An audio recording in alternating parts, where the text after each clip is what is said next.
Limb lengthening surgery can be transformative and life-changing, but are you truly prepared? Having spoken to hundreds of actual patients, here's what you need to know before you go through with it. What's up, guys? It's been a while since I've done one of these, but we're back. And for those of you who are new here and don't know me, my name is Victor. I founded Cyborg for Life almost exactly 5 years ago. And since then, I've been helping thousands of people navigate this incredible yet intimidating world of limb lengthening. If you're watching this, you're either considering limb lengthening or you've already made up your mind. But here's the thing, this isn't just any elective procedure. This is a life-changing journey that will push you mentally, physically, emotionally, and most definitely financially. And trust me, there's some things that we're gonna discuss that you probably won't hear in a surgeon's consultation. In this video, I'm gonna be breaking down a step-by-step guide on how you can best prepare for limb lengthening so you don't make the same mistakes that set patients back. I've also put together a free, that's right, free checklist of the guide, link in the description, that you can use to follow along to make sure that you're properly prepared. And stick around to the end because I'm gonna reveal the #1 mistake that patients make that ruins their recovery.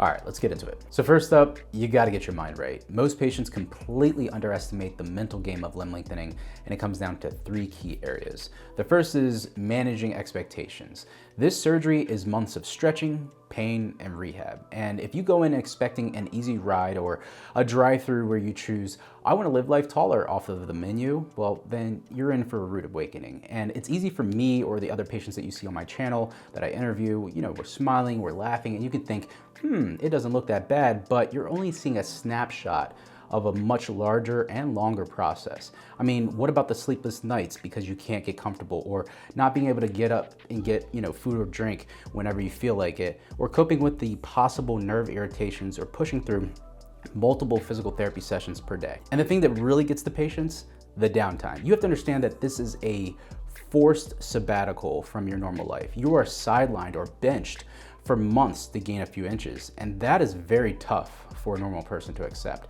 But like many patients will tell you, it's well worth it. Just remember, whatever you see, hear, or read about other patients' experiences, yours might be similar, but it also might be totally different. Either way, you gotta be okay with that. So next up is a mindset shift for success. The strongest patients don't just focus on gaining height. They focus on healing, full body functionality, and long-term mobility while shooting for their lengthening goal. Your new mindset should be, every single day, I'm gonna be doing my physical therapy, I'm gonna be lengthening and observing, I'm gonna be eating my meals, taking my supplements, getting as much rest as possible. Every day, my leg or legs is getting longer. Every day, I'm working towards my new body. That's how you need to think about it. Positive self-talk, so that your mindset, you can manifest what you really want and get to the end goal. Aim for your goal, but reverse engineer it and figure out how to get there safely. Don't just push through problems blindly, because that's how you're gonna end up with long-term issues. And listen, height greed, it's real. I've seen patients over-lengthen for a few extra centimeters at all costs when they should have stopped sooner, and it costs them in terms of a longer recovery. And the final mental aspect you need to prepare for is handling judgment. Friends, family, and even doctors will have opinions about the surgery. And the truth is, a lot of them won't support your decision. In fact, some of them won't even understand. Some might even judge you, and honestly, that's okay. What's important is that you stay mentally strong and surround yourself with people that do respect your choice. And if you don't have that type of inner circle, well then you got me and you got the growing limb lengthening community behind you. I don't recommend going through this completely alone, okay? Especially when you have so much support right at your fingertips. So if you need to, reach out. All right, so next up is physical prep. So there's a few different aspects when it comes to getting your body ready for limb lengthening surgery, and they include strength, flexibility, nutrition, and supplementation. First up is strength training. So time and time again, there's been physical therapists, surgeons, and even patients have said that the stronger you are going into the surgery, the smoother your recovery will be coming out of it. Plain and simple. Now, there's been a lot of debate whether building muscle before surgery helps or hurts your recovery. Some say that, bigger leg muscles make it harder to lengthen, while others swear that being strong helped them with a faster recovery and to get back to normal faster. So who's right? The truth is both. Let me explain. If you're within 12 weeks before the surgery, you don't want to start aggressively building new muscle mass. It's really not going to do any good because it takes nearly twice as long to mature that new muscle, so it's just not efficient.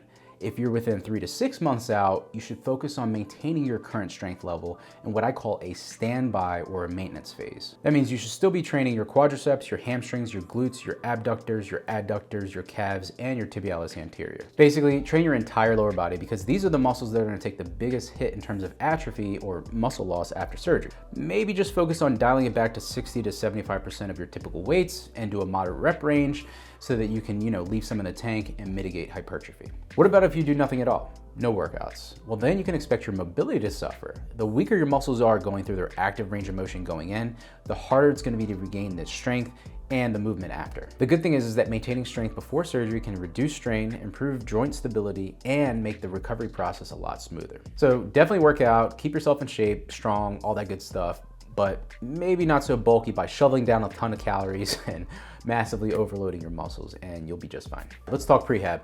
So you need to be flexible before limb lengthening. This is a non-negotiable if you want to have a smoother, less painful process. And most patients struggle with tightness in the posterior chain and the hip flexors since our world spends so much time sitting. And that's where you need to focus your efforts. I always say you should start stretching a minimum of 6 weeks before surgery for the minimum benefit, and up to 12 to 16 weeks if you really want to build in a routine. For you femur lengtheners, you should focus on your hamstrings, your quadriceps, your hip flexors, and your glutes. You can't necessarily stretch the IT band, but you can alleviate tension through stretching the TFL or the tensor fascia lata. It merges into the IT band and it can kind of, loosen it up a little bit. For my tibia fibula lengthening patients, you need to focus on your calf stretches in both the gastrocnemius and the soleus, as well as your hamstring, since a part of it crosses the knee joint as well. There's a few reasons why stretching matters so much before surgery. Number one is you improve your baseline flexibility. Some people worry, won't I lose the flexibility that I gained before surgery from stretching?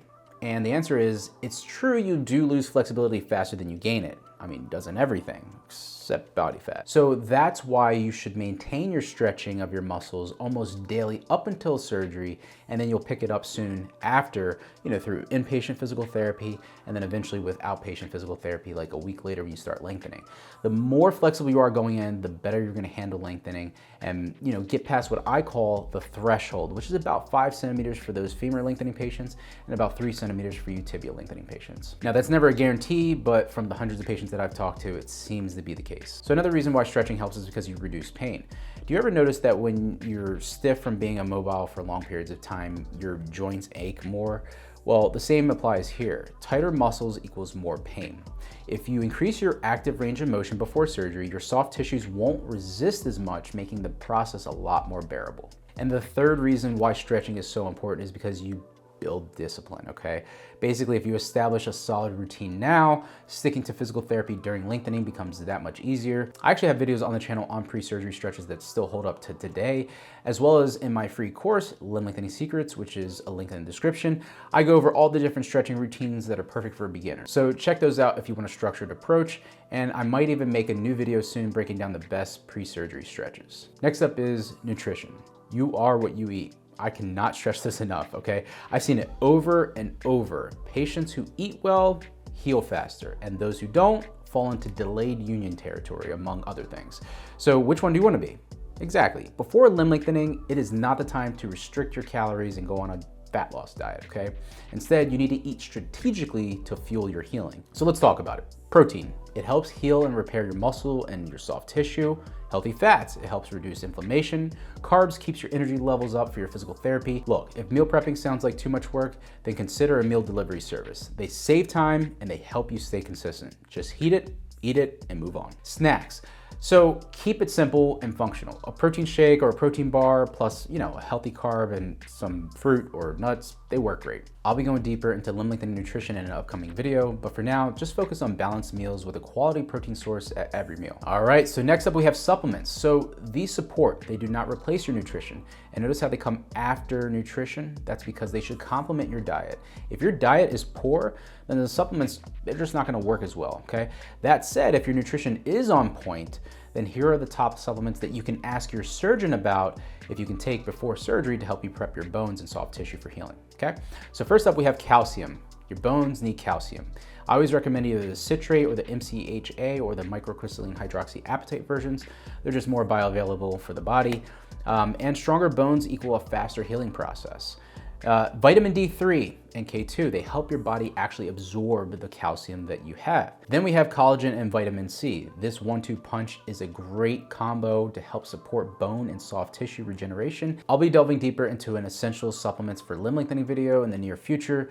So if you're really serious about getting ahead of your recovery, stay tuned for that. All right, time to talk logistics. So it's super easy to focus on the surgery itself, but your day-to-day life and your recovery is where things can get really confusing. So let's go over 3 critical things you need to plan for before surgery. Post-op care. Who's helping you? This is not a solo journey. You're gonna need help. The first 3 to 6 weeks after surgery are the hardest, and having a caregiver, family member, or a friend to help you out it's gonna be super helpful. So whenever patients ask me, how long will I actually need a caregiver or somebody to help me after the surgery?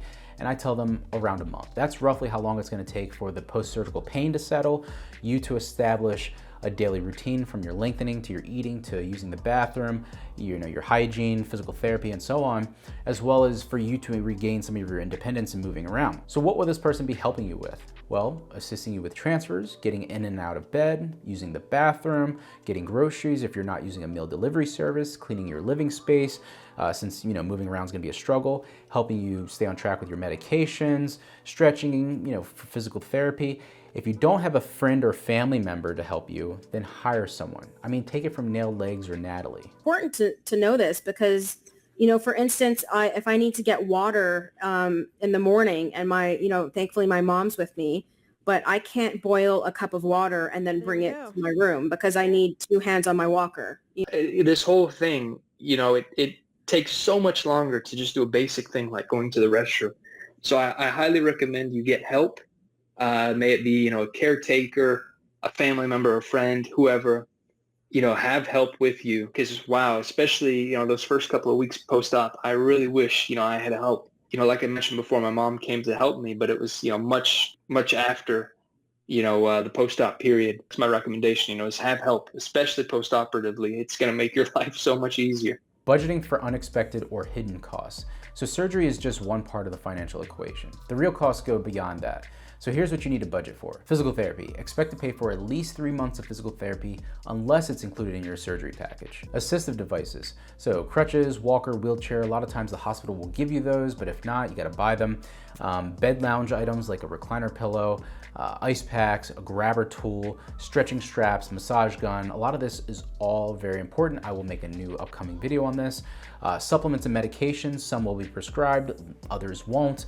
Like your bone support supplements, you need to pay for those. Now let's talk about something that patients rarely consider, a complication fund. Now let me be clear, if you go to an experienced surgeon, the risk of complications, it's low. They know what they're doing, they've done hundreds if not thousands of procedures, and they are proactive about avoiding issues.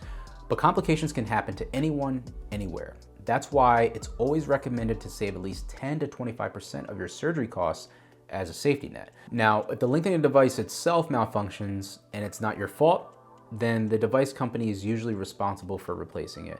But most other costs, that's on you. And remember, this is an elective surgery. Insurance won't cover complications in most cases, but just don't put yourself in a position where a setback, completely derails your life. Setting up your recovery zone. This is where smart preparation makes your life way easier after surgery. Your room needs to be optimized for, easy access and comfort, because trust me, you don't want to be moving around a whole lot after surgery. You're not going to want to do that. Here's what you should have ready to go before surgery. First floor access if possible. Stairs will not be your friend. So if you live in a multi-story home, consider setting up a recovery area on the first floor or renting an Airbnb where you can just, go right in. A walk-in shower with a shower chair. So standing for a long period of time is not safe no matter what type of device you have. So especially when there's a lot of water and soapy suds on the ground. So definitely a shower chair is a must. Toilet seat elevation and bedside urinal or commode.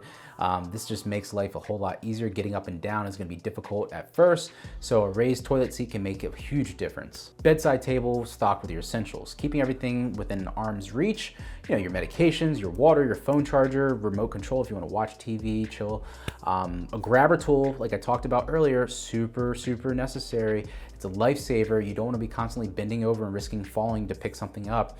You can just reach out, grab something, pull it closer to you, or even bring it all the way to you. Extra pillows for elevation. So swelling will happen after surgery. So having extra pillows or an elevation leg pillow will help reduce swelling and improve circulation while you rest. Also, get one for your back, like a recliner pillow. It's a great way, to kind of like recline back, chill, watch something on TV, especially after surgery when you're going to be needing more bed rest. All right, and now it is time for the number one mistake that I see a lot of patients make, and that is rushing into the surgery unprepared. I know, it's kind of implied by the whole premise of this video, but the truth is that patients get excited about gaining height or fixing their discrepancy, and they completely skip their homework, okay? And that's where things go south.